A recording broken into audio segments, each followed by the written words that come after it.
오늘은 제가 드릴 그 주제는 크게는 두 가지입니다. 하나는 아까 제가 말씀드렸듯이 그 주제 중국의 임시정부, 중국의 그 한국 독립운동 지원 문제와 그에 얽힌 어떤 역사적인 사실들, 그 사실들을 포함하는 문제가 있고, 또 한 가지는 주최 측에서 제게 요청한 게 하나가 있어갖고, 그래서 이제 아주 서둘러서 제가 이렇게 촘촘하게 사료를 좀 이렇게 취합을 해왔는데, 그 주제가 이승만과의 대만 문제에 얽힌 그런 이야기들이 아주 단편적인 그런 역사 팩트들입니다. 그런 것들은 제가 대만에서 한 20년 전에 그 당시에 발표되지 않았던 장개석 당한관, 쉽게 말하면 장개석에 관련되는 모든 자료들을 다 수집해 놓은 그 아카이브에서 제가 이게 수작업을 해서 써놓은 그런 기록들을 오늘 제가 좀 발췌를 해왔습니다. 이 부분이 그 이승만 평가라든가 한국 현대사의 평가에 조금이라도 도움이 될까 싶어 하는 그런 마음에서 주최 측의 요구에 호응을 했습니다. 두 번째 그 문제는 사실 대단히 어떤 파급을 일으키는 그런 문제는 아니고, 지금까지 이게 밝혀지지 않았던 그런 사실이라는 측면에서만 좀 들어주시면 되겠습니다.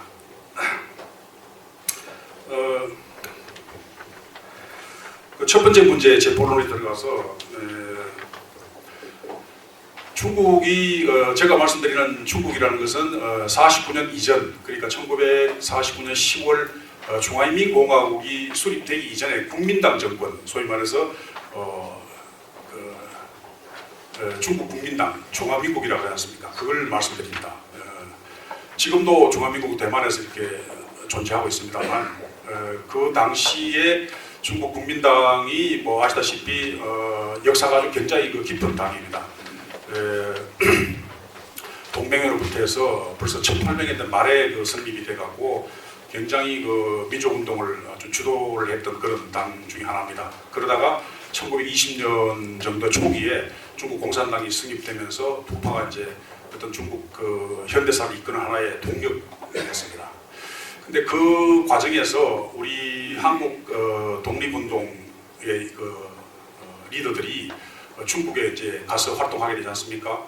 1919년에 다 아시는 사실이지만 임정이 4월에 이제 임정이 수립이 되는데, 수립되기 전에 먼저 임정 전에 진출해 있는 우리 한국 선각자들 혹은 지식인들, 이런 분들이 빨리는 한 1800년대 말 정도에 벌써 들어가 있고, 또 대체로 동맹회가 설립되는 1905년 정도로 전후로 해서 아주 개인적으로 이제 상해라든가 북경이라든가 혹은 광동, 주로 이렇게 세 지역으로 많이 진출해 있었던 것 같습니다.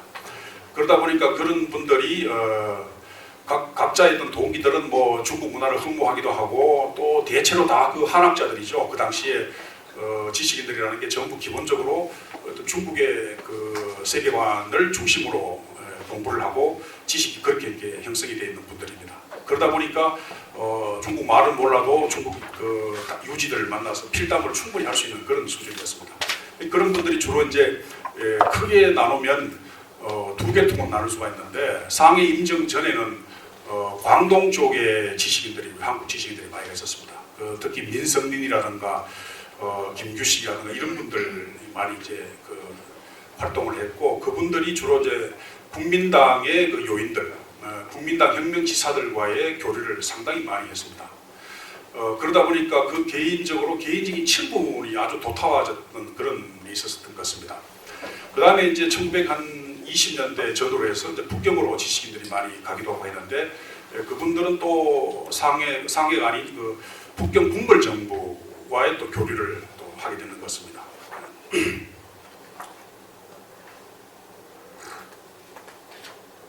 그러다 보니까 1919년 우리 3.1 운동 이후에 중국으로 건너간 독립운동 지사들이 러시아의 노력이라든가 혹은 북만주라든가 또 상해라든가 이렇게 몇 개로 이렇게 가지가 이렇게 분기가 됐습니다만, 상해에서 이제 결집된 게 바로 상해 임정입니다. 상해 임정인데, 그 상해 임정이 이게 수립이 됐지만 기본적으로 몇 가지 고충이 있었습니다. 제일 먼저 그 고충은 제가 개인적인 어떤 소견입니다만 우선 그 경제적인 문제가 제일 그 공공했었던 것 같습니다.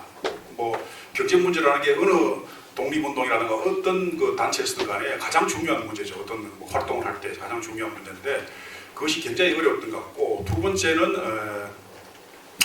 맨파워들 구성원들 사이의 그 단합이라든가 협력 혹은 뭐 그 단결이라든가 이런 측면에서 상당히 곤란을 했던 것 같습니다. 그 이후로는 아마도 제가 보기에 그 어떤 사상 문제, 그러니까 어떤 공산주의니 사회주의니 혹은 뭐 민족주의니 자유주의니 여러 가지 그 당시에 1920년대라는 게 동아시아에서 서구 사조가 들어오면서 아주 각종 다양한 그 사조들이 범람하는 시기였기 때문에 뭐 심지어는 그 무정부주의까지도 들어와서 활동했지 않습니까? 상해에서는 또 무정부주의하고 공산주의가 분명히 다름에도 불구하고 당시의 그 지식인들 속에서는 지식인들의 그 이해하는 바로는 무정부주의와 사회주의가 아주 명백하게 두부 자르듯이 칼로 두부 자르듯이 딱 명백하게 구분을 좀 명확하게 하지 못했는 것 같아요. 특히 그런 현상들은 1920년대 우리 조선의 지식인들뿐만 아니라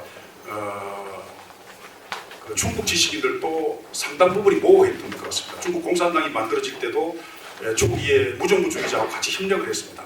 물론 어떤 그 부분은 어떤 그 리더들은 무정부주의의 실체를 분명히 알고 같이 갈 수 없다라고 했는 그런 사람들이 있었습니다. 뭐 그건 당연히 그 레닌의 영향을 받아서 레닌이 그 러시아 혁명을 일으킬 때 처음에는 무정부주의를 그 포섭을 해서 하나의 그 아군 무군으로 삼을 했지만 궁극적으로 1895년인가요? 한 대충 그 정도쯤 돼서 서로 갈라지고 난 이후에 그런 그 저간에 러시아에서 발생했던 그런 분파적인 것들이 이제 동아시아에서는 좀 시차를 두고 이해가 됐던 것 같습니다. 어쨌든 사상이라든가 노선, 사상에 의한 그 앞으로 독립운동의 방향이라든가 독립운동을 어떻게 할 것인가라는 측면에서 굉장히 노선 투쟁이 좀 있었던 것 같습니다.